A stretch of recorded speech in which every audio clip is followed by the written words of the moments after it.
People shout, "Let's go, Brandon," during Joe Biden's visit to Kentucky. And there's a picture of Joe Brandon. I was going to say Joe Brandon. Joe Brandon. Sorry, we just made you mess up on all the names. Yeah, I can't do it. It's like once you've done one wrong, you're just going to read that. It's fine. Why are you Radowskiing so much, Tim? I don't know. What's going on out here? Maybe I just haven't had enough, sugar or something. Yeah. I've got 0 sugar today. Yeah. All right. President Joe Biden was met with shouts of "Let's go, Brandon" and a Trump flag as he arrived in Kentucky on Wednesday to survey damage from a tornado that killed at least 88 people. We know what "Let's go, Brandon" means, so they got videos and photos. 2 "Let's go, Brandons" from the crowd as Biden gets out. After arriving in the state, Biden tweeted, "I'm in Kentucky to meet with local leaders and to survey the damage from the tornadoes and extreme weather. It will take all of us working together to recover and begin rebuilding, and we are committed to providing whatever support is needed for however long it takes." Earlier in the day, Biden spoke with Kentucky Governor Andy Beshear and was briefed on the damage while in Mayfield. Department of Homeland Security Secretary Alejandro Mayorkas was also present. And that's basically it. That's the gist of the story. But I think this is an important story.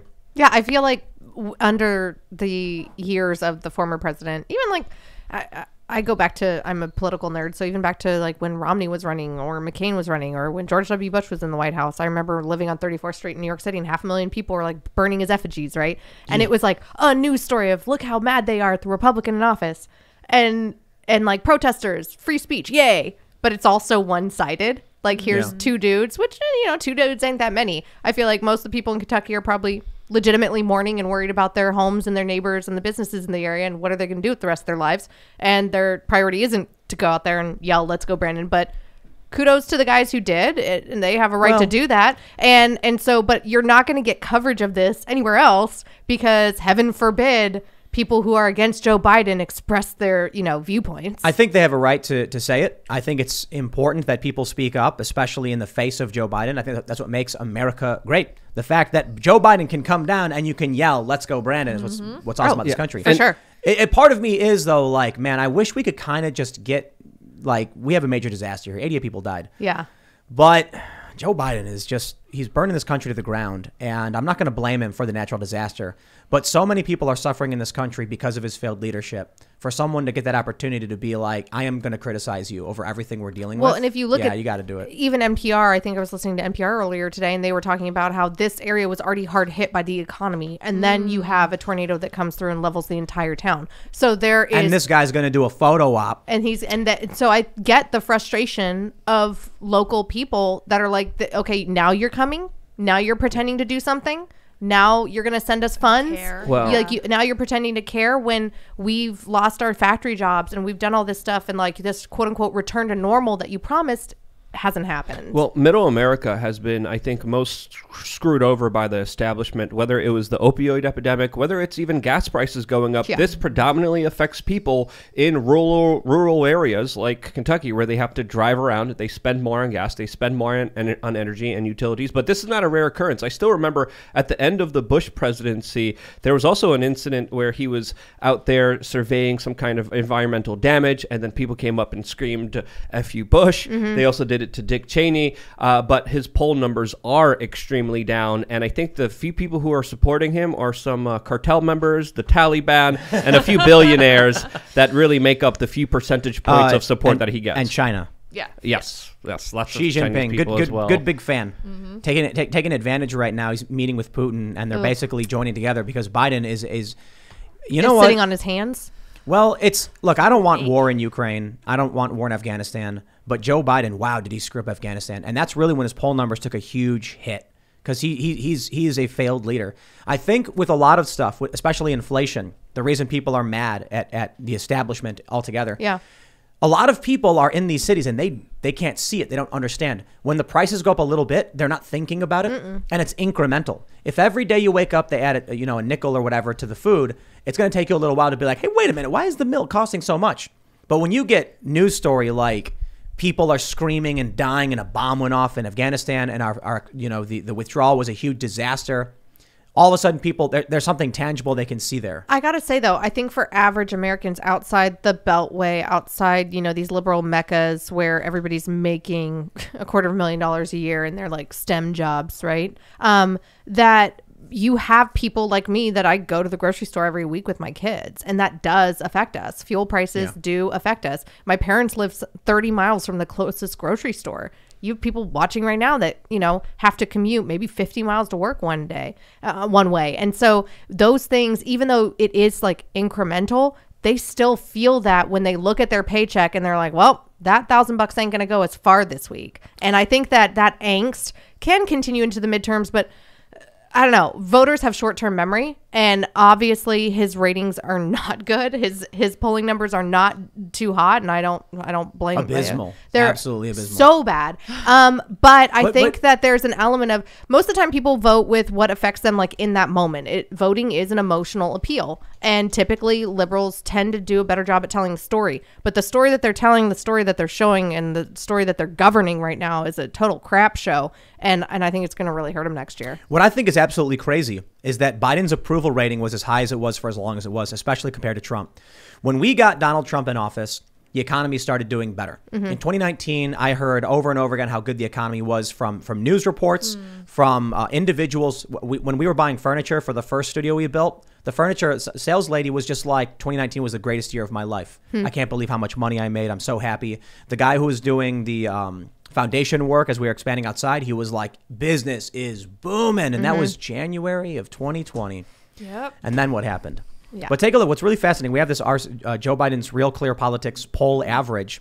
It's right around, it's Afghanistan, where he really got slammed. Yep. And that's why it's fascinating to me that it was literally screwing up getting out of Afghanistan where things started to flip. And I think what may have happened is that moment was a big slap in the face to a lot of people who are content to be like, Trump is gone, everything's fine now. And then all of a sudden they were like, a bomb just went off and killed a bunch of people outside of the airport. And Bagram Air Force Base was abandoned. And I think left, right, or center, even like you said, okay, I didn't want to be in war in Afghanistan. You don't want to abandon our own people. And there is, thank God, this beauty to America and our citizens that whether you look like me or vote like me, I'm still not going to like abandon you in another country. Well, and I'm not going to leave you to die. And I think that there has been this element of your commander in chief does not leave you behind. There's, all of the situations like Reagan with the Iran hostages, other situations of even Obama who paid to get some people out of Iran, that like we don't leave our guys behind. We don't leave our people behind. And it was a wake up call. And I think very shocking to a lot of Americans, like,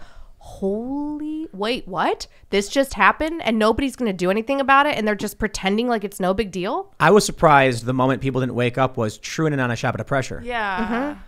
Well, the mainstream media pretty much got him into office. They're supporting him throughout the way. But now that you see the cracks in the facade that they kind of painted of him as this kind of Trump savior, he's not a Trump savior. What happened in Afghanistan was an absolute geopolitical failure that, of course, gave billions of dollars of weaponry to the Taliban. And the retaliation against the attack on the base was literally killing 10 innocent civilians, 7 of them children, U.S. aid workers that were providing water. And just recently, as of a few hours ago, the Pentagon announced that they will be holding no one responsible for the butcher and assassination of innocent civilians in Afghanistan that the media and the Pentagon were telling us was ISIS-K members that were going to launch a preemptive strike on the embassy. That wasn't true. They were lying through their teeth. And this is one reason why, again, Biden totally out of touch with reality. He had to have a PR campaign, disinformation group meeting with the corporate media in order to paint a positive picture on the economy. And today he even issued a statement saying, what's the big deal when talking about giving up freedoms in exchange for, of course, the vaccine mandates? Totally out of touch,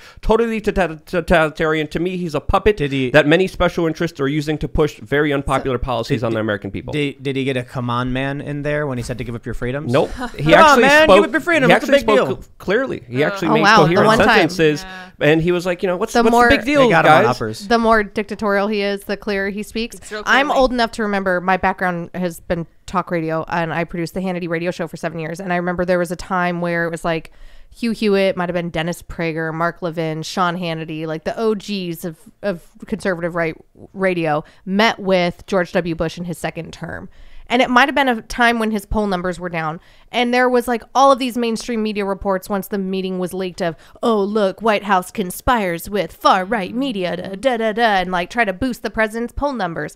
But yet you have, like you said, not just the Young Turks and like crazy leftist organizations that claim to be unbiased media outlets going and talking to people in the White House communications team. You have members of the mainstream media outlets that pretend to be fair and balanced journalists that are doing this, and like, where is the outrage? I think the double standard is what really gets to me. There's two things I'll add. First is there was a CNN producer who was arrested for trafficking kids, and Brian Stelter's on Twitter like, why won't the Fox hosts talk about the text messages? And it's like, they did. Well, it was 24 hours later, and it's like, when are you going to talk about the producer? Cuomo? Yeah. Chris Cuomo, and your producer, the producer who worked with Chris Cuomo, or even the CIA scandal where they caught their own agents doing some of those similar actions. But MSNBC, ABC News, CBS, NBC all ignored this major CNN producer stuff. But I got to add one more thing too about what happened in Afghanistan. I'll tell you where I wish more Americans would give Biden a lower rating.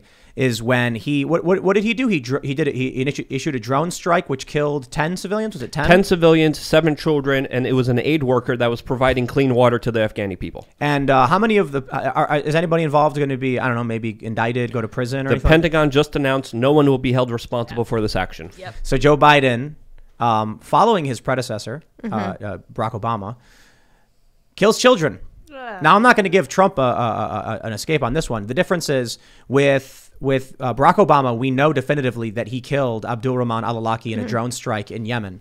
We know definitively that Joe Biden's administration, they issued this drone strike. When it comes to Donald Trump and the death of Abdul Rahman's little sister, this was a commando raid in Yemen. It's speculated that she died. It's still bad, and I don't want to give Trump any free passes on his drone strikes or his commando raids and the stuff he did. But I'm also going to say Donald Trump also moved to withdraw from Afghanistan and Syria and didn't start any new wars. And I'll take what I can get. Criticism where criticism is due, praise where praise is due. Joe Biden, I knew this was going to happen. You get him in office, and he was going to restart the war machine the same we saw in the years prior. Well, and I think that we all kind of expected that in 2016 had it been Hillary Clinton who won. And I think that that's why you saw people, specifically like those Rust Belt people, where Hillary didn't spend any money, that decided to vote for Trump because it was a breath of fresh air and people were war weary. Now, as someone who knows and loves many members of the military, I don't know the details of that commando thing, and I've never been on the ground with a gun to my head and having to kill bad guys. And unfortunately, there is a cost-benefit analysis to every single decision that you make as commander-in-chief, right? Yeah. Like if you actually, it is kind of fascinating to go back and look at the Obama decision to go get bin Laden and how the guys in the room all had different percentages of what they thought the likelihood of, one, bin Laden actually being there, and then two, it being like a no-fault operation. And that risk is extremely high, and that's part of their job. But yeah, I do appreciate the consistency that you have there. It's just also, once again, the media would be blowing up everything had an aid worker been killed in a drone strike by Donald Trump. But just really quick, there wasn't a lot of consistency with the official story of what Obama did to Osama. And then the raid that Donald Trump committed that allegedly killed al-Awlaki's sister was literally the raid that Obama didn't want to do, but Donald Trump personally called off on, and there was civilian casualties, according to many independent reports. I'll say this, though. That was really early in Trump's administration. Trump switched to getting American personnel out and upping drone strikes. I'm not a big fan of that necessarily, but I suppose it's like, what do you do, right? You say we don't want ground conflict, so to secure certain areas, you need drones. Donald Trump tried getting us out of Syria, and he was lied to by whatever you want to call these people, the bureaucratic state. How about that? The administrative state. They lied to the American people and to Donald Trump to make sure that we kept troops in Syria when he and the American people don't want these wars. So I will give him credit for that. And I will say this. Speaking of Hillary Clinton, just really quick. Also, I wanted to add that Donald Trump made sure that the list of people that were assassinated by the drone strikes was kept secret away from the general public. Obama at least executed people, kept the list. Trump, let's be honest with each other. But Trump also took away the decision for him personally calling off on these assassinations and gave it to the Pentagon as well. So I think that's an important factor to understand here. And I wish he would have pulled troops out correctly out of Afghanistan. But you mean like you want the transparency of it? Yes, exactly. And it reporting. Like, if you're going to kill a 15-year-old American citizen, which Obama did, and his spokesperson told me and We Are Change reporters that they should have had a better father, at least be open and transparent about it. That was massive. That was back, what, 2012? Yep, that was during the presidential election. Luke was on the ground during the election campaign, and you went up to, I think, Debbie Wasserman Schultz and who was it, Charlie Gibbs? Yes, Charlie Gibbs and Obama's chief of staff and spokesperson. And I asked him exactly, why did your administration personally call off on the assassination of a 15-year-old American citizen? Signed off on the assassination of a 15-year-old American citizen. And the response I got by Mr. Gibbs was he should have had a better father. This actually got this was an American How citizen. did I forget that story? Yep. Like, Crazy. that's like in my... But that's not just Obama. You know, of course he was the president, but that's Biden too. Biden was very deeply involved in the Iraq operation. Oh, he likes to. It's funny how, remember, Bin Laden's dead, Detroit's alive. I don't know. You been to Detroit lately? Like, he very much liked to marry himself to all of the wins of the Obama administration. I think mainly to appeal to black voters, and not marry himself to any of the failures of the Obama administration, of which there are many. Thanks for checking out this segment from the Timcast IRL podcast. If you want to watch live, you can check out this channel Monday through Friday at 8 p.m. Now, don't forget to smash that like button, subscribe to this channel, and if you want more unfiltered and uncensored content with all of these guests, go to timcast.com and become a member. All of these guests you know and love in exclusive segments on our website where we are unrestricted in what we talk about, so you'll definitely not want to miss it. Thanks for hanging out. We'll see you all next time.